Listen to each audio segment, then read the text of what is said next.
ሰሞኑን በሽብር የተፈረጀ ድርጅትን ይመራል የሚባለውና የኦሮሞ ነጻነት ሰራዊት አዛዥ እንደሆነ የሚነገርለት ጃልመሮ ጋር በተያያዘ የወጣው መረጃ አስገራሚ ነው።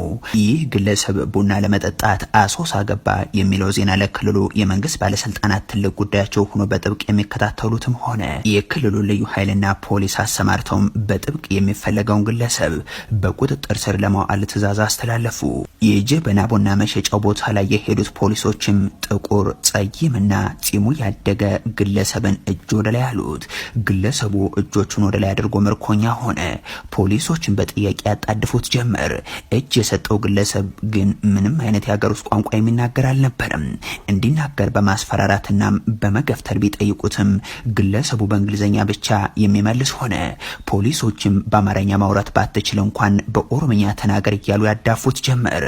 የሚሉትን አላደርግ ያለው ግለሰብም ወደ ክልሉ ፖሊስ ኮሚሽን ተወሰደ። የጃልመሮ ወይንም ኩምሳ ድሪባ በቁጥጥር ስር መዋልን በከተማዋ ናኘ። የጃልመሮን መያዝ የሰማው የከተማዋ ህዝብም ወደ ፖሊስ ጣቢያ ሲጎርፍ እንደነበርና በፖሊስ ጣቢያው የነበሩ እስረኞችም ጃልመሮን ለማየት በሚያደርጉት ጥረት በግቢው ውስጥ አለመረጋጋት ተፈጥሮ እንደነበረ በቦታው ከነበሩ ሰዎች ኢትዮ ፎረም ሰምቷል። አማርኛም ሆነ ኦሮምኛ መናገር ያልቻለውና ጃልመሮን ተብሎ በቁጥጥር ስር የዋለው ግለሰብ መታወቂያ ተጠየቀ። የተጠየቀውን መታወቂያ ሲያሳይ ካሊፍ የተባለ የተባበሩት መንግስታት ድርጅት የስደተኞች ኮሚሽን ዩኤንኤችሲአር ሰራተኛ ሆኖ ተገኘ። እንዲያም ሆኖ ፖሊሶቹ ካሊፍን አላመኑትም።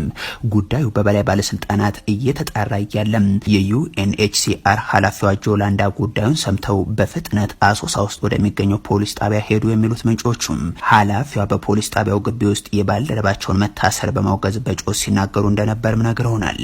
ጃልመሮ ምን አይነት ሞኝ ቢሆን ነው አሶሳ ቡና ሊጠጣ የሚመጣው?